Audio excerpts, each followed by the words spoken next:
नमस्कार दोस्तों, आपका हिस्ट्री 21 में बहुत बहुत स्वागत है। आजकल हम चर्चा कर रहे हैं अलाउद्दीन के साम्राज्य विस्तार पे, जहाँ पे हमने राजस्थान, दक्कन व दक्षिण भारत के गुजरात, तेलंगाना और अन्य बहुत सारे राज्यों के विषय में चर्चा की और देखा कि किस प्रकार उसने देवगिरी हो, चाहे गुजरात हो, चाहे मालवा हो, चाहे तेलंगाना हो, उस पर उसने अपनी विजय पताका फैलाई। उसमें इसका सबसे बड़ा सहयोगी, उसका प्रिय, उसका सबसे विश्वसनीय मलिक काफूर, जिसे गुजरात विजय के दौरान वो पाया था और उसे 1000 दिनारी कहा जाता है। उसे 1000 दिनार में खरीदा गया था। तो इस विषय में हमने विस्तृत चर्चा की थी। अब हम देखते हैं कि उसका जो अंत दूसरा आक्रमण जो था वह द्वार समुद्र, मावर, आधुनिक कर्नाटक में व मदुरै, सुदूर तमिलनाडु तक किया था। और ये पहला अवसर था जब कोई मुस्लिम शासक सुदूर तमिलनाडु तक पहुंच गया। वो अपनी विजय पताका फैलाया, वो अपनी विजय श्रृंखला को आगे बढ़ाया। इस प्रकार उसने विस्तृत साम्राज्य का विस्तार किया, बहुत विस्तृत साम्राज्य का विस्तार किया और उसका शासक बना।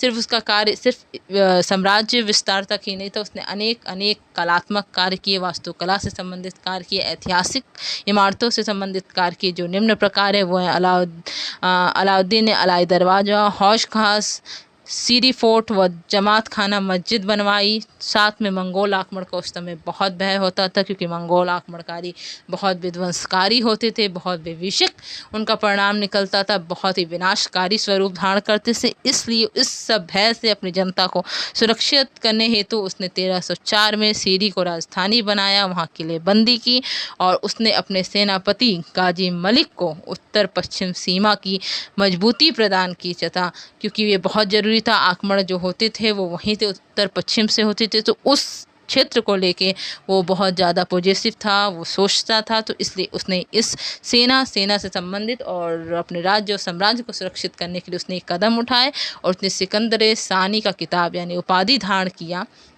क्योंकि उसका वो द्वितीय सिकंदर कहलाता था, क्योंकि वो भी चाहता था कि सिकंदर की भांति वो पूरे जो हैं वो पूरे विश्व को जीते। लेकिन फिर अपने एक काजी उसकी सलाह पे उसने यह जो ख्वाब था इस त्यागा और सिकंदर सानी की उपाधि ली। फिर भी उसने बहुत विस्तृत साम्राज्य का विस्तार किया और उसने द्वितीय सिकंदर कहा जाता था। और ये सर्वप्रथम ये पहला शासक है जिसने प्रथम बार स्थायी सेना गठित किया। सेना में इसने बहुत आमूलचूल परिवर्तन किए, बहुत क्रांतिकारी कदम उठाए, जिसके बारे में हम नेक्स्ट वीडियो में चर्चा करेंगे। तो उसने बहुत महत्वपूर्ण कदम उठाए और स्थायी सेना को रखा, उसके महत्व को समझा और अपने साम्राज्य को एक दृढ़ता, एक सुरक्षा प्रदान की।